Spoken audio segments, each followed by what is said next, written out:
And welcome back to Crypto Hulk. Today, oh my God, we're going into Flair. What is Flair? Now, I'm not going to tell you exactly everything they're doing now and everything about it. I'm going to tell you like my opinion based on what I've seen over the past 3 years. There's something called Codius. It's been around at least since 2014, if not earlier. So we're talking like 9 years ago. I'm going to get into a deep dive today, and I don't really like to do these a lot because they're a channel killer. Barely anybody likes watching them. But I think because Flair's out of the closet, and we've got a lot of. You got Stuart Alderati said the court hearing, the XRP hearing, could end any day. He's like more likely before the end of the month, this and that. And then it just got me to thinking that I like this Flair thing. We're gonna go over like what I really find in the white paper that was published in 2014. We're gonna go over this. Like it's very interesting. All this is a coordinated event. You got just we've got a lot to go over, and it's going to be very interesting. This is a great show for new people that already understand about XRP a little bit and all this kind of thing. I'm going to show you the origins. I'm going to show you how all this started, how all of this was already figured out years ago, like 10 years, more than 10 years ago, the shit was figured out. And then all that's going on now is a stall tactic with the court hearing and all this. The trial's fake. Look, I'm going to show you. So let's get into stuff. My name is Crypto Hulk. I'm not a financial advisor. I'm not a crypto advisor. Everything on the show is fake, totally fake. If I tell you to buy something, don't buy it. Okay, that'll be the disclaimer. Let's get into this. Okay, let me show you the article here. I'm going to spend a little bit of time on an article, and then we're going right into a deep dive because it's going to get a little tricky. So let me copy that and paste it.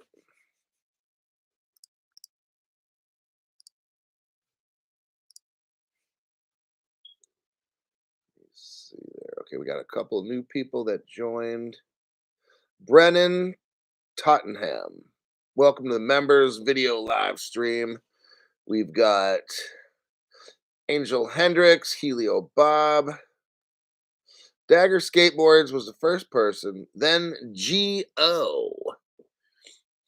See, Michael Gruner, electrician. Has anybody heard of Montran? No.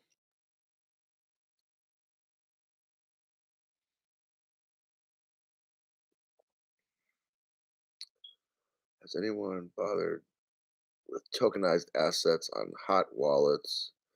Trust, Lobster. I don't deal with any of that. Gareth is now a member here. Welcome, Gareth.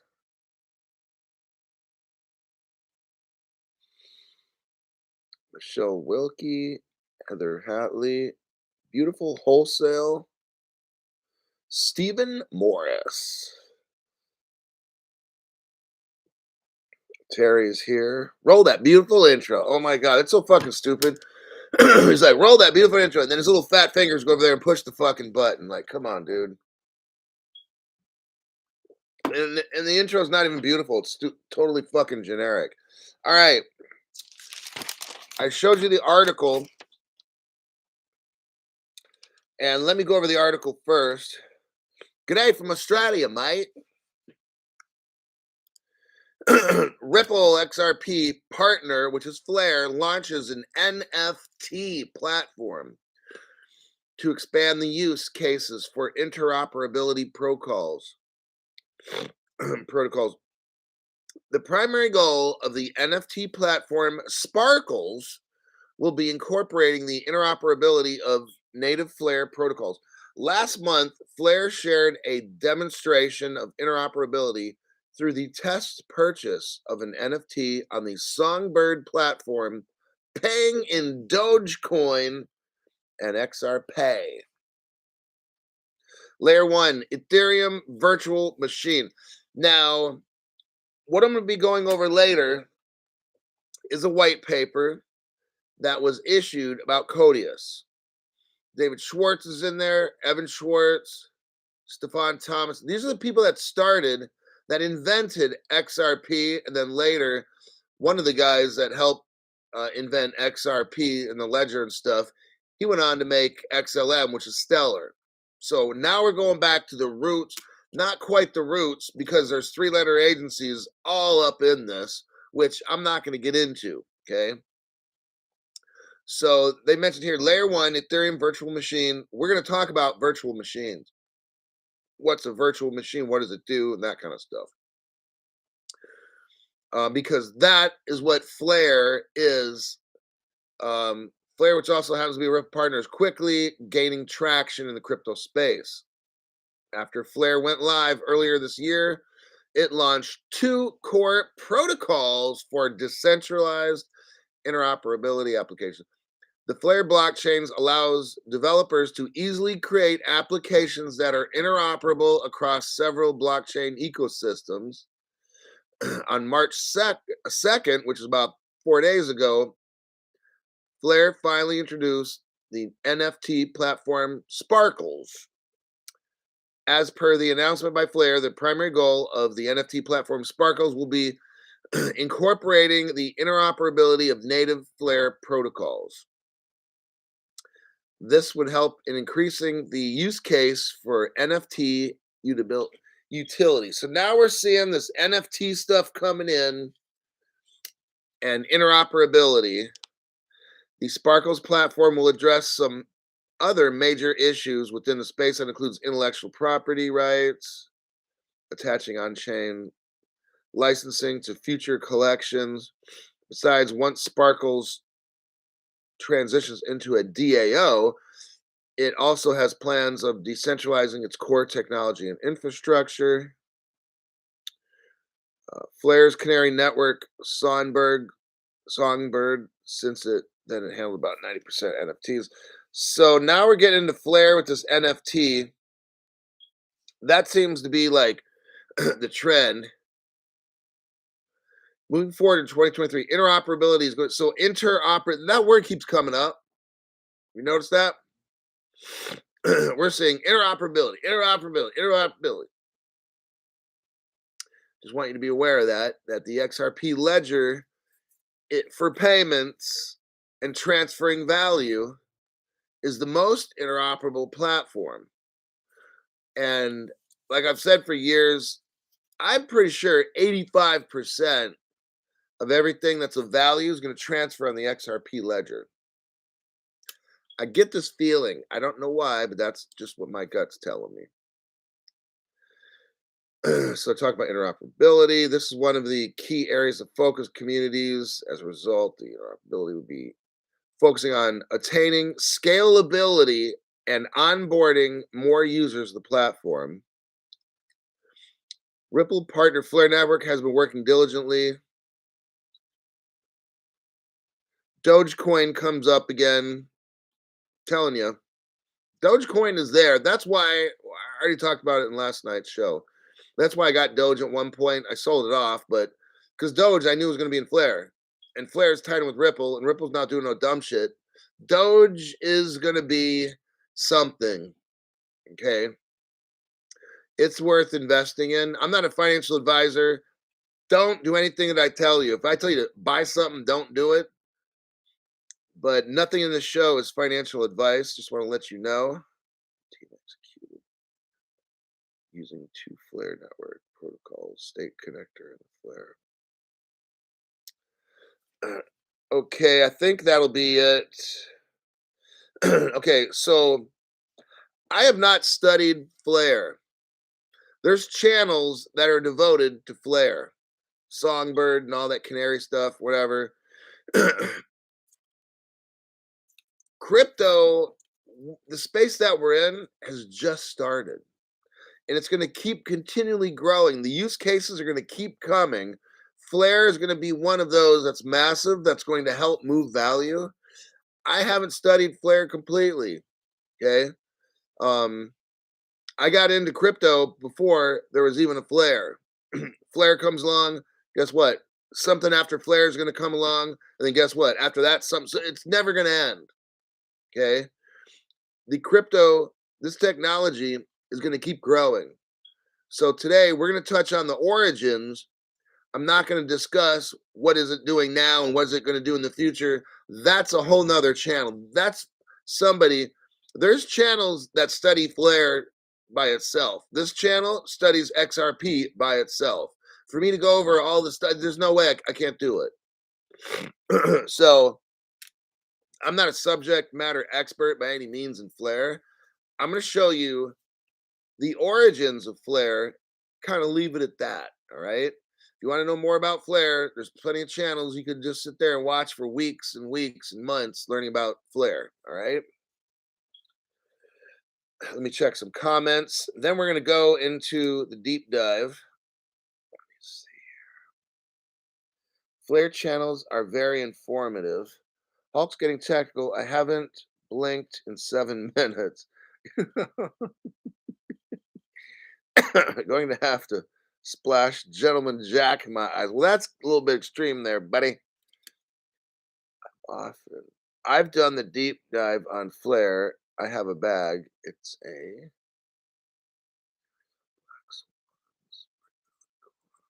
Hey, Hulk, I'm late. I had to look to see if you were live. Grateful to be here. This is Darren White. Yeah, think YT are getting worried because I'm getting notified. Better late than never. Quincy Jones is a Flair man. Mickey B. Fresh. Okay, so let me find. Okay, so here's the deal. So I have a David Schwartz. Well, let's call it Evan Schwartz, Stefan Thomas. I have a white paper that was published in 2014. Okay, so here's the origins of what we're going to study. I got this white paper. It was taken off the internet. That's my vegetable fruit powder. Good stuff. Mandatory. Green Vibrance, they call it. Green Vibrance. Farmer John is here. Good morning, sunshine. No, it's not. It's way too early, Farmer John, to be doing this shit. So, what I'm going to show you today, let me post it first. I'm going to, oh, it's a long URL in there. Good heaven. Hopefully this thing, hold on.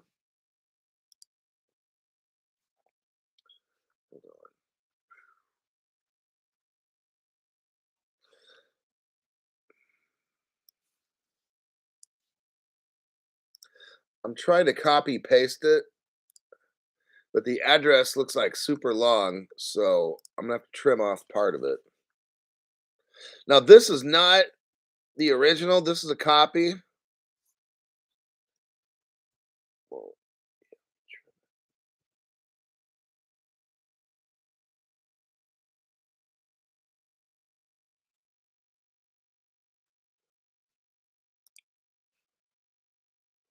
Deling B.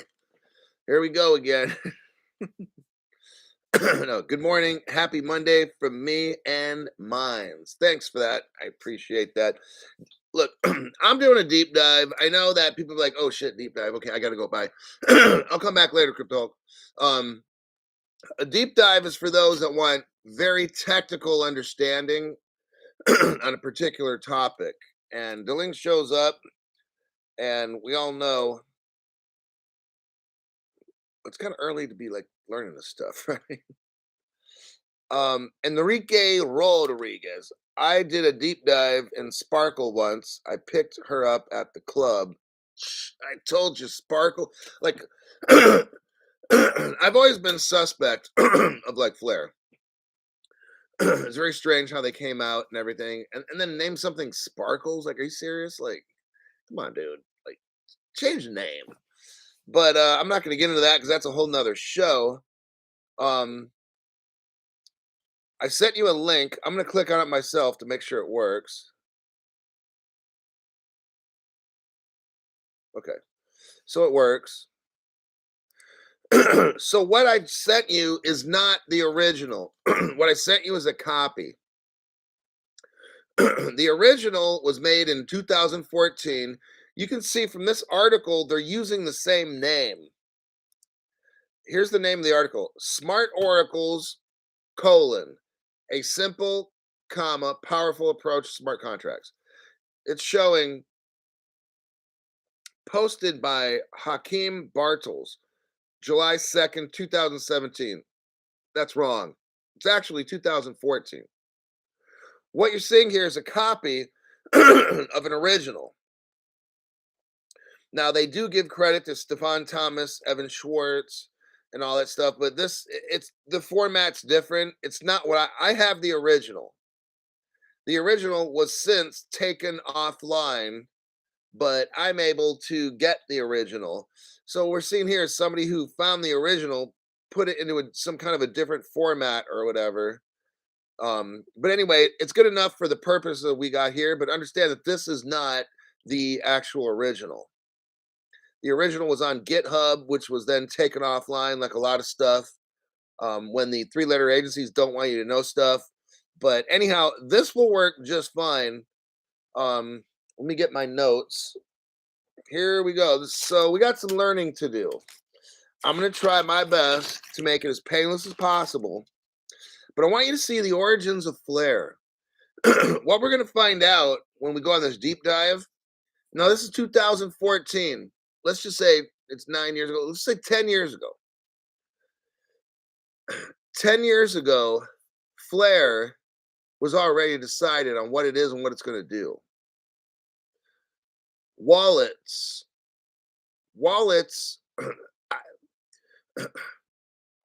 Ripple, XRP, whatever you want to call it, whatever.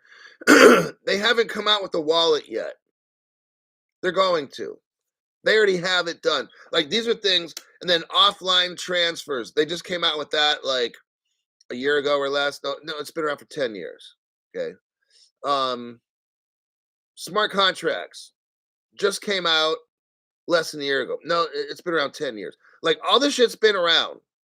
Like I said, Ripple will give us what we need when we need it. So, Crypto, what are we going to do? How are we going to offload this? How are we going to stop with the fucking questions? Ripple will provide everything we need when the time is right. With this Flair thing, it's supposed to come out like years ago. All of a sudden now it's coming out. It's all this shit's like fake, okay? The three-letter agencies that started all this, I'm not getting into who they are and the names and stuff. That shit don't matter. But this is not no random little company. Like the people that started this whole thing, just like they walked away from the projects. Like, who does that? Nobody. Okay. I'm not getting into all this conspiracy stuff. That's not the point of this show. The point of this show is to show you the early origins of XRP and Ripple to an extent. They're probably at least 10, 15 years before 2014. But I'm showing you the early origins, at least for us, 10 years ago. Where does this Flair shit come from? What is it about? What is it for? These kinds of things. It was already decided 10 years ago. Now, some of the things maybe the Ripple team couldn't figure out, the three-letter agency of the United States couldn't figure out, but since 2014, they figured stuff out. Okay. So that's where this goes. You got the paper right there. Let me start on the overview. So I'm going to read the first two paragraphs. That's what my notes are telling me to read, the first two. So let me get started with that. So we have Evan Schwartz, which I believe is David Schwartz's brother. Then we have Stefan Thomas. They put this together. Stefan Thomas, remember, was the one that let Vitalik Buterin from Ethereum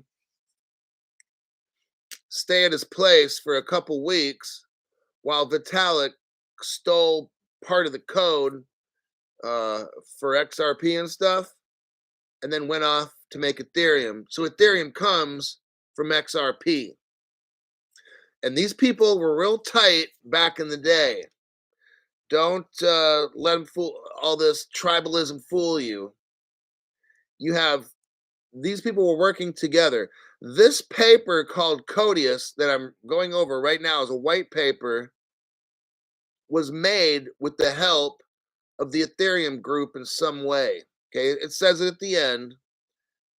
Evan Schwartz and Stefan Thomas give Ethereum thanks to help make this paper. So it's all kind of tied in. It's not like us and them, it's we. All right, that's what's missed. Overview. Smart oracles provide a simple, flexible way to implement smart contract. So we've heard of smart contracts. Ethereum is like a smart contract, okay? But what is even more important is the smart oracle. So let me continue. Smart oracles provide a simple, flexible. So this whole white paper is about smart oracles and Codius. That Codius uses a sandbox code from Google named Native Client with smart oracles to help facilitate movement with crypto regarding smart contracts. That's what this whole paper pretty much is about. And I know it's a little bit techy in the words like, what's this? What's that? You don't have to get everything today. When I go over this, just kind of go with it. Maybe watch it again if you want. You don't have to, but I'm showing you like now this is for me it's technical, but for people that are coders and all that, this is like kindergarten, all right? So this is not my area of specialty. I've already described what my past career was. This is just I'm going over something that's going to help you understand Codius and where all this Ripple Codius stuff came from. We're going to kind of touch on it. That's about as deep as this channel can get. That's not my area of specialty. So, smart oracles build on the idea of oracles or entities that provide smart contracts with information about the outside world. So, you've got a cryptocurrency, okay? But it needs a brain. So that's where the smart contract comes in.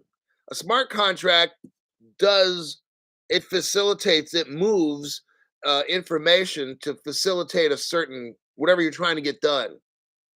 Now an oracle tells a smart contract like see a smart contract doesn't really know what's going on around it. So it needs an oracle.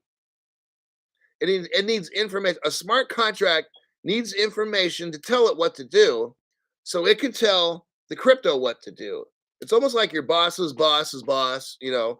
So that's kind of like what we're doing. I'm trying to break this down really easy to understand for basic people. I'm not trying to understand this. I'm not. What I'm trying to do is get a basic idea on what the fuck is all this Flair network and smart contract oracle. I just want a basic. I don't want the whole PhD level explanation. That's not my goal. Okay.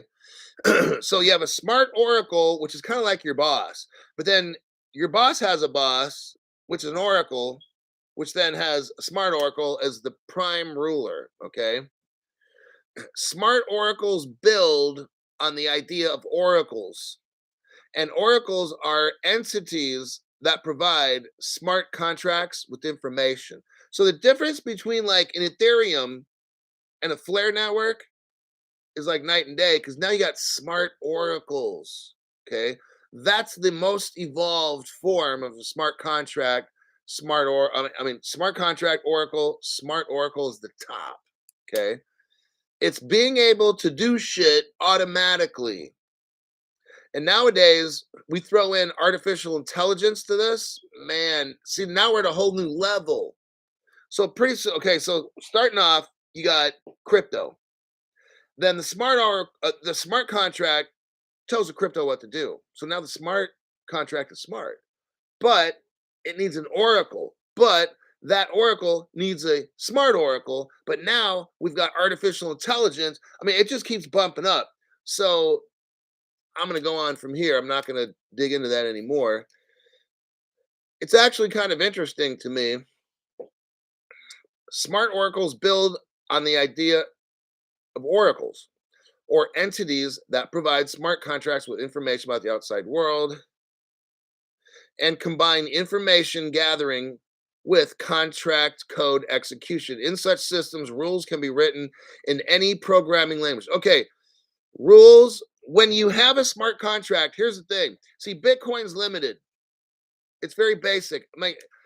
Imagine if I were to go to China, I need an interpreter. Well, that's now we're starting to get where all the smart contract oracles and smart oracles come. It's kind of like that. Okay. Bitcoin has smart contracts, so does XRP and all that. And then, but that smart contract's going to need an oracle. See, the Bitcoin code or all these, besides not Ethereum because it's already a smart contract, but Ripple XRP, it needs more direction. It can't do certain things. So that's where a smart contract comes in to make it better. So when XRP finally announced, because they've had it for 10 years, when XRP finally announced, oh, we've got smart contracts, now it makes it better than Bitcoin. And then when XRP is using oracles, that makes it even better. But then when nobody else has got are smart oracles with a code, a sandbox code, that's what this Codius is. And then throw in the artificial intelligence that we got today. Oh my God. Okay. So that's kind of like where we're at with this. Smart oracles is pretty much what we're going with now. That's what Codius is, basically is a smart oracle that's using a very protected and safe sandbox code tell it what to do. Ethereum is smart contracts, not smart oracles. Totally different. Ethereum is good, but with the smart contracts, but smart oracle, you can't compete with that. Game over. All right. So with the old school cryptos, Bitcoin, the original Ethereum on proof of work, rules have to be written in a certain way. The code in Ethereum and Bitcoin have to be written in a certain way or nothing can get done. Now, the difference, here's the game changer. It's like Pee-wee football, and now we're playing with like the 49ers, San Francisco 49ers. We got smart oracles, game over. Okay. That's what Flair is going to represent to the whole crypto space because all these other cryptos are like kindergarten. They can only read 2 plus 2 equals 4. With the smart oracles, it reads everything: Chinese, astrophysics, geometry, everything. Total difference. Okay. It says here we introduce an implementation of oracles called Codius. Now notice Google is involved in this whole thing. Google has something that they acquired. It's called native client. They didn't invent it. They acquired it. They probably paid some people to make a project, and then that project was called native client, and then Google took it over. Okay. So I think I'll leave it at that. Let me check some comments. I got to watch how much I go over this on this program because it can get like, we're going to keep a time limit here and I'm going to try to stay focused. Oh, hold on a minute. Good heavens.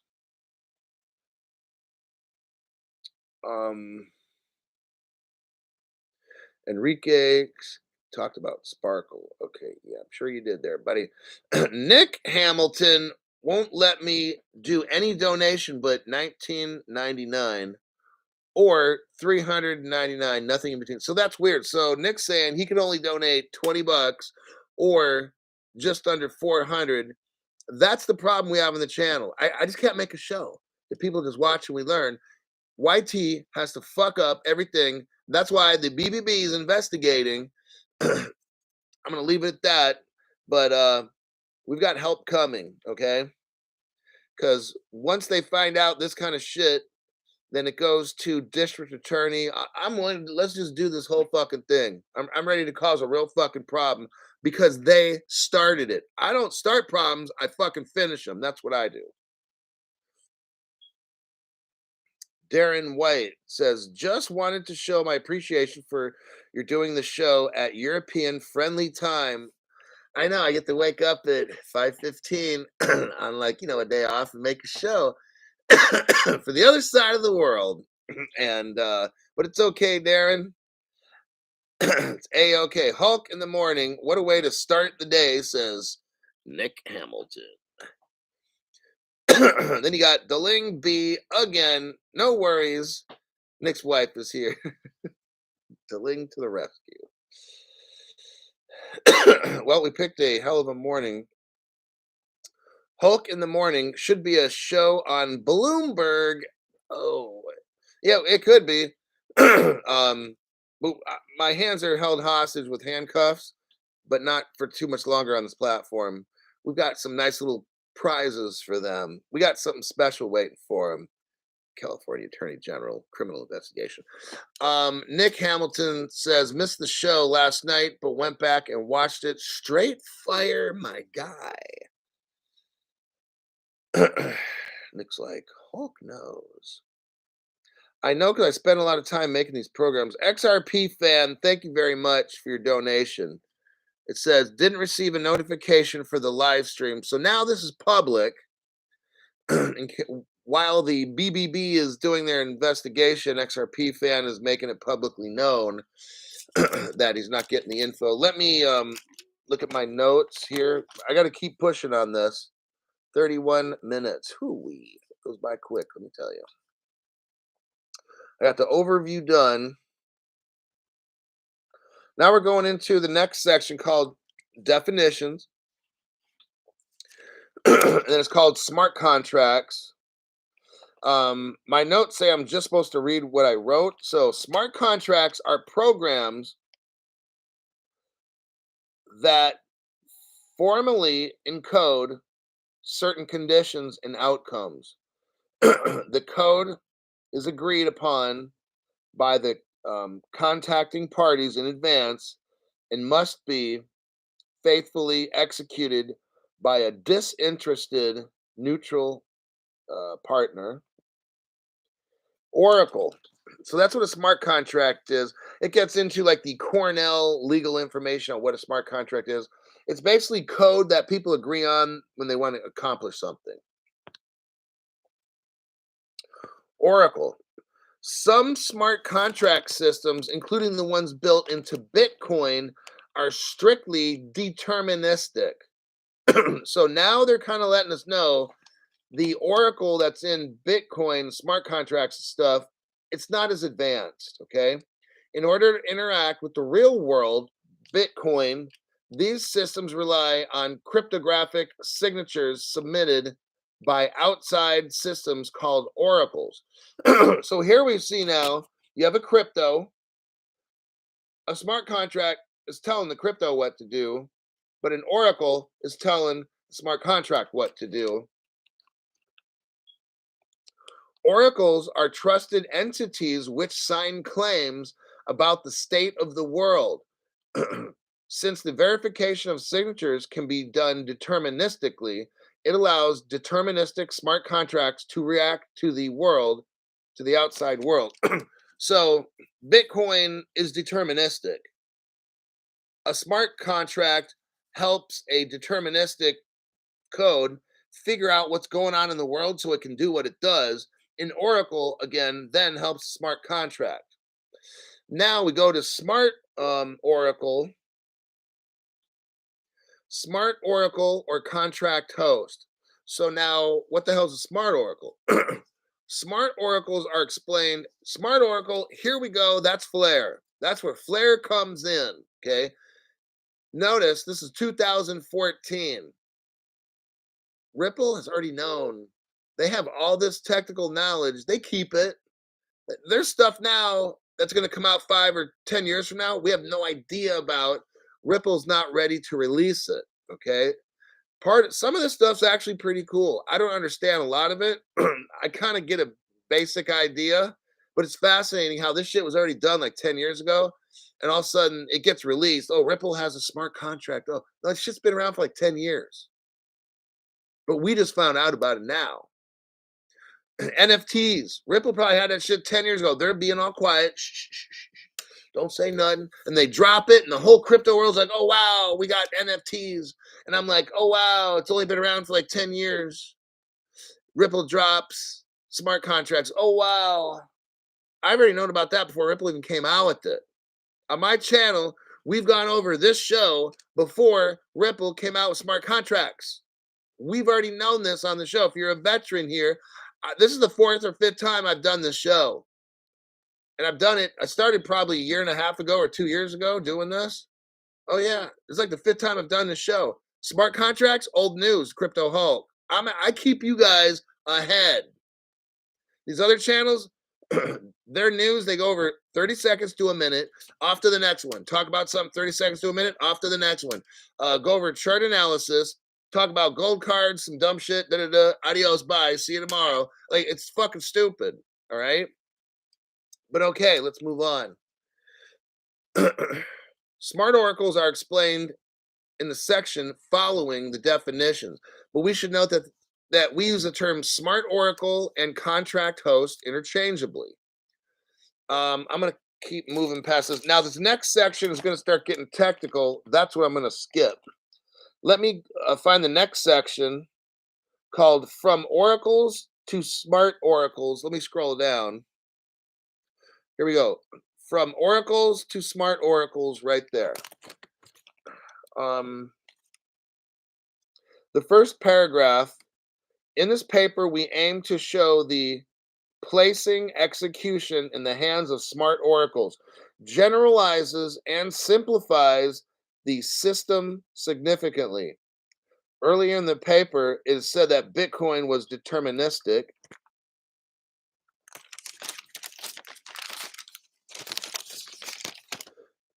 Bitcoin works only in a narrow way and requires mining. It's an old code. Bitcoin is an old code. So in the first paragraph, the concepts of smart contracts and oracles have existed for some time. Some earlier designs, and they say, including Bitcoin, have now, at this point, Bitcoin has been around about 5 years. When this article was written, Bitcoin's been around close to about 5 years.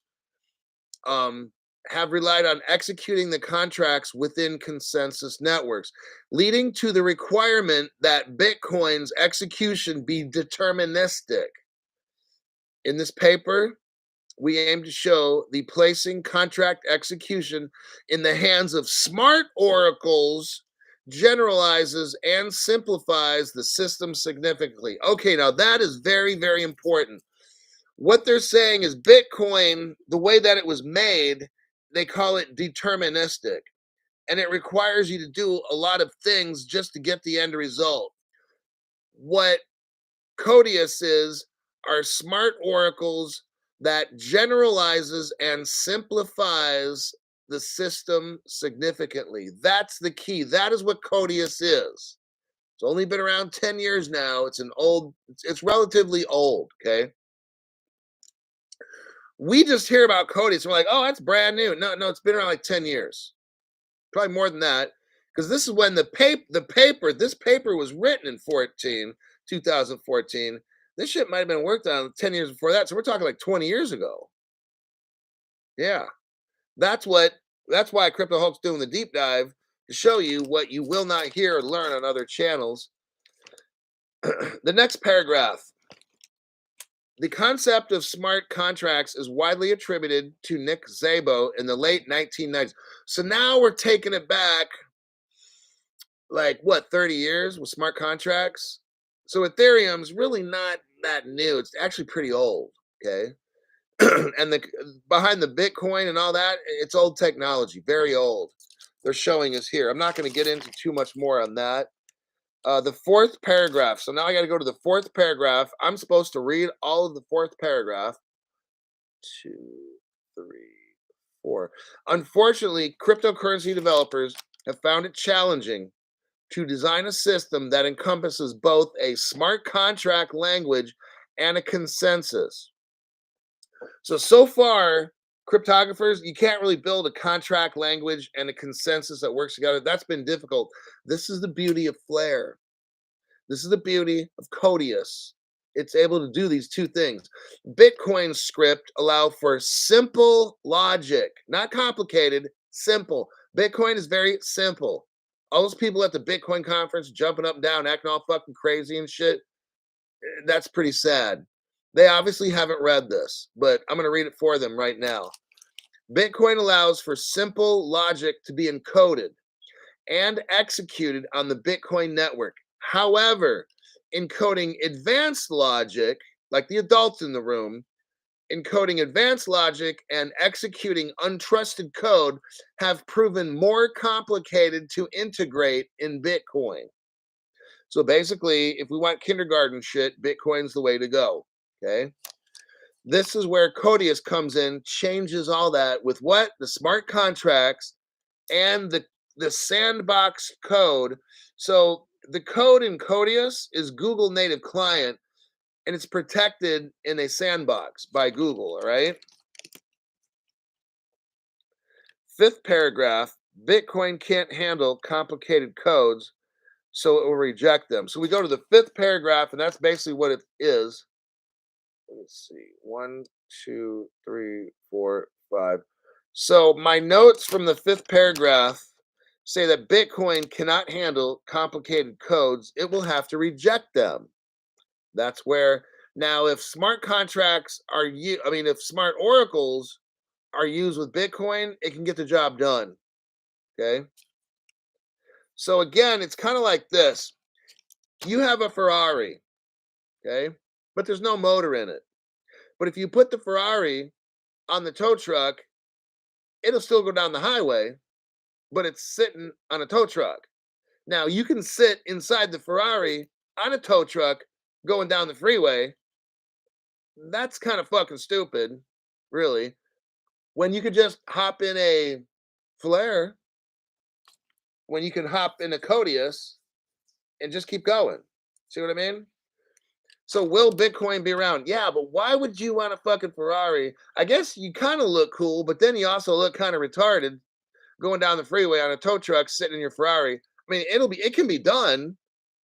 So that's going to be the future of Ethereum and Bitcoin. These are simple, primitive protocols and stuff. But I guess you could technically use Bitcoin, but like, why use the tow truck? Why take the motor out of your Ferrari and be on a tow truck? It doesn't make any fucking sense. But that's what smart contracts will do: is help useless crypto like Bitcoin and Ethereum do what the fuck it's got to do. It'll still work, but then why are we using Codius? Why are we using Flair to get done what Bitcoin should do? Why don't we just use Flair? So that's how this will all go down. It will not be good for Bitcoin and Ethereum people. Let me check some comments and I'll get right back to this. Alrighty then. My goodness, we got a bunch of colorful.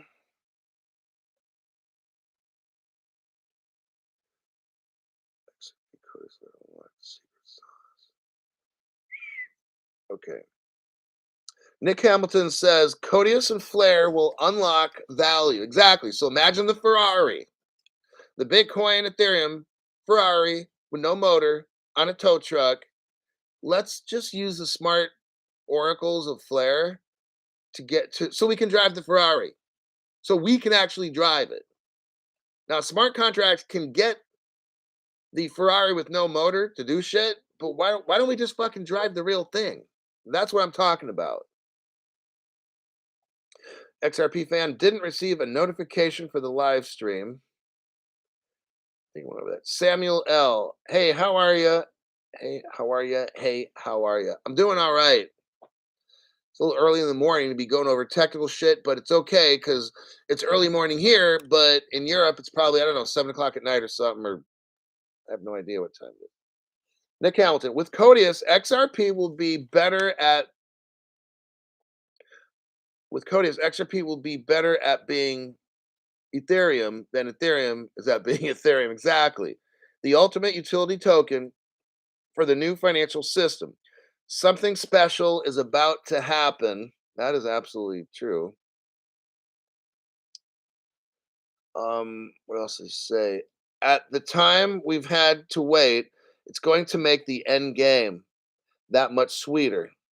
they'll see the glory but won't know the story. That's why I'm going over this. So you can see the origin, because Flair is gonna fucking take over. And what other channels aren't teaching you is what I'm teaching you here. Well, what's the origin of Flair? Where did it come from? The smart oracles, they haven't really smart oracles aren't ever talked about, because nobody knows about them. And the tech's been there with Ripple. They've just kept it quiet. Okay. So that's why I'm talking about it now. Kurt Scott.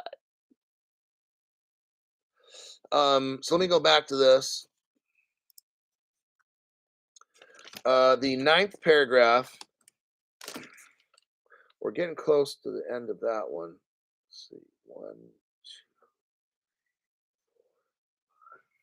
2, 6, 7, 8. So here we go. Ninth paragraph. If the contract extension is decoupled from the existing system, while should this code be ran? This is where smart oracles come in. Let's look into this. Most proposals for smart contracts, even those that are internal consensus networks like Bitcoin. So Bitcoin depends on independent entities to inform the contract. So here's the thing. You've got a crypto and you've got a smart contract. Now the smart contract's the boss. It tells the crypto what to do. But the smart contract needs information. It can't do it on its own. Now the oracle tells the smart contract, but then the smart oracle is truly the boss here. That's what no other crypto has, are smart oracles. Smart oracles allow the smart contract to read all kinds of different code and understand it. It's like an interpreter, but it's 100 or 1,000 different interpreters. Because let's say I don't know how to do calculus. Well, there's a smart contract, the smart oracle right there. So I could be a smart contract and I could read anything because the smart oracle is going to help me understand it. No other Bitcoin doesn't have that. Bitcoin has smart contracts and that's it. See where the mining comes in? It kind of helps everything happen, but you don't need that if you got smart oracles. It's like, why walk 10 miles to the mini mart when you can hop in your car and drive there? I mean, you can walk there, sure, but it's really going to take a long time. It's not, by the time you get home, the milk's spoiled and all that shit. Can you walk there? Yeah, you can, but it's just not practical. It takes too long. If you're in a store, do you want to be there waiting for a Bitcoin transmission for 3 hours? It's shit's not going to work. Why not use your fucking brain? Go with the smart oracle like Flair, Codius, and then bam, done. That's what I'm talking about. I don't need to study Chinese. Nowadays on the phone, I get on my phone and they have a little translator in there. Okay, bam, it's done. Can I study Chinese? Yeah, but that's going to take me like 2, 3, 4, 5 years to completely be fluent and stuff. Why not just whip out the phone, use the smart oracle, and get it fucking done? Okay, so that's kind of what Codius is. I'm trying to break this down to real world talk. So Bitcoin is written. These other inferior platforms, Ethereum, Bitcoin, shit like that, Litecoin, Dogecoin, they're all inferior. They do work, but it takes a whole lot of fucking energy to get it done. Whereas the Smart Oracle comes in with Codius and the Ripple team, 3-letter government agency, which is just so much easier. It makes it's faster, it's more convenient, and that kind of stuff. All right.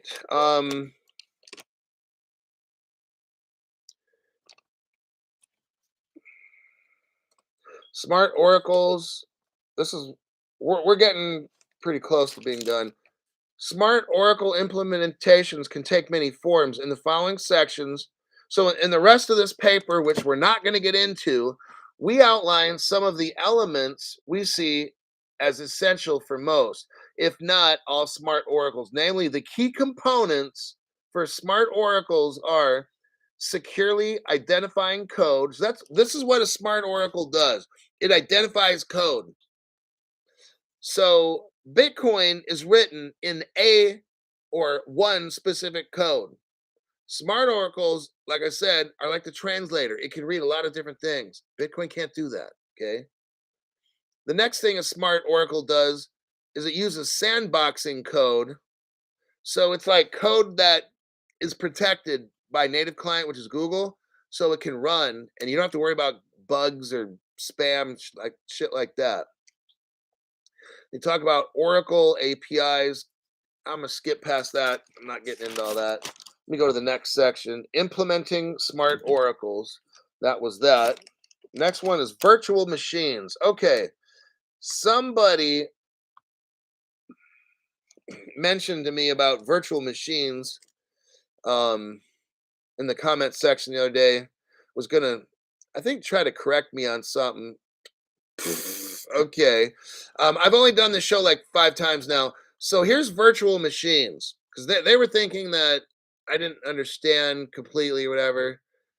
So let me break it down for like the 5th time. Virtual machines are environments. So it doesn't have to be Ethereum virtual. It's just virtual machines. You can have different kinds of virtual machines, but virtual machines are just generic in themselves. They've been around for, I don't know, 60 years. Not a big deal, right? Virtual machines are environments that emulate separate computers. So if you have a virtual machine, it's going to make your computer code stuff broke down into different computers. It's going to emulate separate computers. It's going to pretend to be separate computers within a single physical machine. A server or computer can run multiple virtual machines, and each will have its own complete operating system. In most modern implementations, virtual machine security relies on the computer's processor virtual instruction set, communications between the virtual machine and the outside world. So here we go. Communication between the virtual machine and the outside world. This is what smart contracts do. So a smart contract brings information from the outside world to make the crypto do what it's got to do. A virtual machine takes information from the outside world so the crypto does what it's got to do. Okay, seeing the connection there? Communications between the virtual machine and the outside world or the host machine are strictly managed by a virtual machine monitor also known as a hypervisor. Here we go with virtual machine technology dates back to the 1960s. Oh shit. So we know that a virtual machine now Flair has a Ethereum virtual machine built in it. So virtual machine technology dates back to the 1960s. So now there's the tie-in with Flair. I'm not saying virtual machine is bad or Flair wouldn't have it. It's another way of getting something done. All right. So just because it's from the 1960s doesn't necessarily mean that it's bad. So I'm going to leave it at that. Most cloud computing providers use virtual machines to run multiple users' code per server. Virtual machines may be one of the more secure methods for sandboxing code, but the downside is that they are relatively costly in terms of computing resource. So I'm going to leave that at that. Let me check the comments. I'm going to probably, let me see what we got here. We're pretty much near the end.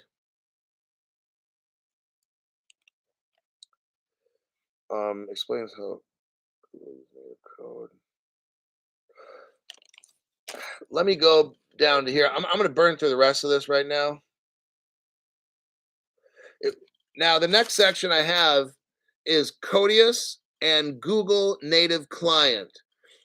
Google's native client is a sandbox for running untrusted x86 code. The low-level commands used by most computer processors. Native client was developed to run compiled binary code on the web as opposed to the HTML, JavaScript stuff that's normally limited. Um, Native client can be used to run any programming language. So here's the key right here. Bitcoin requires a certain language. Codius uses native client. Native client can be used to run any programming language. See a difference now? Total. You've got Bitcoin, which is like kindergarten. You've got Flair, also known as Codius, which is made by Ripple. Well, three-letter agency. Let's keep it real. Secret three-letter agency. So you have certain cryptos that are old that cannot read any language. Bitcoin, Ethereum, Litecoin, all these others. Okay. But then you have Ripple, aka three-letter government agency, that comes up with something with Google, who knows, was probably one of the Satoshis. I'm almost positive somebody at Google is one of the Satoshis that made Bitcoin. But you got Bitcoin that can only read a certain language, but Codius, Flair can be used to run any programming language. Okay. That supports C, C++. Basically, it could do a lot more. So that's kind of what is so special about Flair and stuff, is that it doesn't need to be supervised. Like Flair can run on its own because it has smart oracles and it has a translator called Google Native Client. Like it's the full deal adult, whereas maybe Bitcoin's like your teenage driver. Like they can drive, teenagers can drive, but like they make bad decisions.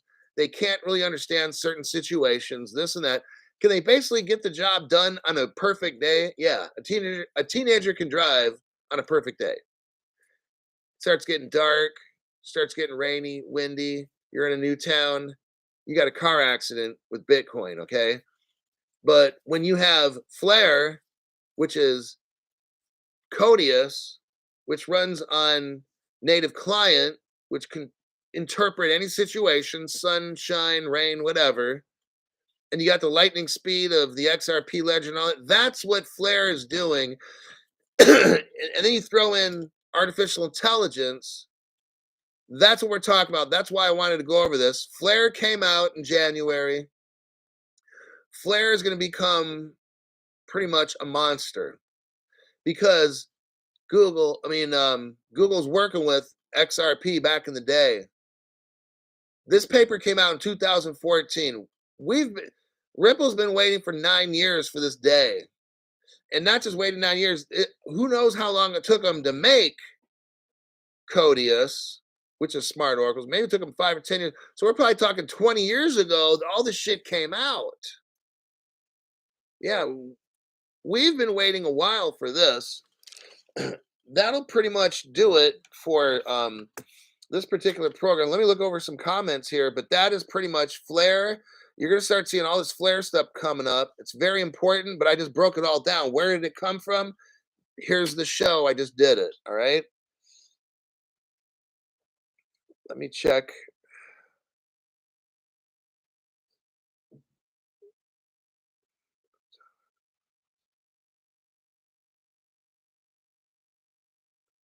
Let's see. With Codius.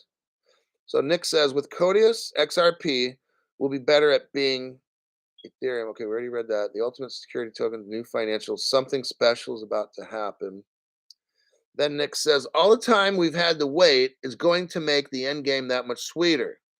They'll see the glory, but won't know the story. I think I read that one, but that's all true. And the story is what I just got done talking about today. So now you know the history of Flair, where it came from, the origins of it, and I threw in some conspiracy stuff there as well that I know is true. Duke XRP at work in sunny North Carolina, getting my daily lies and learning how to get destroyed. Duke, exactly. I give you scammy information so you can make fucked up decisions in your investments, right? That's how we do it here on this channel. Make sure you get your art painting. Dump everything you have into a fractionally owned art painting. Do all that. Maybe you'll make 500 bucks, okay, in the next 2 years. Nick Hamilton, you're a special breed, Hulk, sharing your knowledge with as many people you can every damn day. Yeah. You the truth for that. You make it look easy, but we all know the work you put in. Thank you. Yeah. Um it takes pretty much all day. I mean, the free time I have, I eat, I work out. If I'm lucky, I get a little 20, 30-minute nap. And then what else? I make the channel. Pretty much it. But time's kind of running out, and I know this. There's a lot of things going on right now.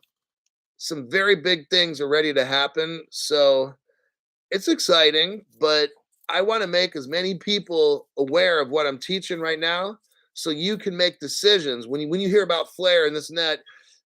I'm showing you like the skeleton with the native code and what the stuff's about. Like, yeah, it's a little tricky learning about this stuff, and we'll probably forget at least half of this. But at least for a little bit of time, we understood where is this flare coming from. Oh, it's been around a long fucking time. Oh yeah, it's not something that just popped up. This all goes back to the three-letter agency trying to save the country and the world. We're trying. The United States is trying to gain control of the world. We don't have to have a CBDC right now. We don't have to advertise. The United States has got it figured out. Like what I'm reading to you now, this is like 10-year-old news. This paper was published in 2014. All the stuff I'm teaching you now is from 2014. And the article gets into Flair is going to deal with property. I'm not getting into all this, but Flair is going to deal with law, buying property, selling property, all these kind of things. This shit was done like 10 years ago. We're just finding out about it now. Okay, so that's what this Flair is all about, is the way to move money effortlessly, to move value, the smartest, let's say the smartest crypto, because it has smart oracles. These other ones don't have smart oracles. That's what Flair is about, is smart oracles. Codius was this project that just like disappeared. It was really popular, and then boom, they just shut it up. They didn't want to talk about it anymore. It disappeared. The article I'm reading to you was deleted off the internet. I got a copy of it, the original. What I showed you here was a copy. It's not even. It doesn't look like the original at all, and it's 3 years older than what I had. That's how much they don't want you to see. But I make and they do a lot so you don't see. They fuck my channel up, so I only got 425 people here. Normally, I can at least 1,000 on my show at a minimum. But I understand that's what we got to do, is shut down Crypto Hulk channel so average people can't figure out what the hell is going on. That's the goal of YT. All right, I gotta go. I gotta get things going, but that's good enough. It's been about an hour, and I'm done with this deep dive. Ooh, man. And it could probably go on at least another 30 minutes, but I'm not going to. So you're a very important person. Thank you, Hulk. Yeah. Well, I tried my best. Okay. I gotta go. Take care. I'll make one more show today. Probably gonna be in the evening because I got actually things I gotta do. I'm probably gonna go back home. I'll probably be in front of the couch tonight. Like I've been I live in the mountains, and I have my house. I live in a small apartment in the mountains, but I'm in my condominium right now. So we've had a snowstorm in California. I've not been able to go home really for over a week, like 9, 10 days. So I'm gonna see if it's clear and I can go back today. Then I'll be making the show from where I live. But other than that, I'll see y'all in my next program. Adios.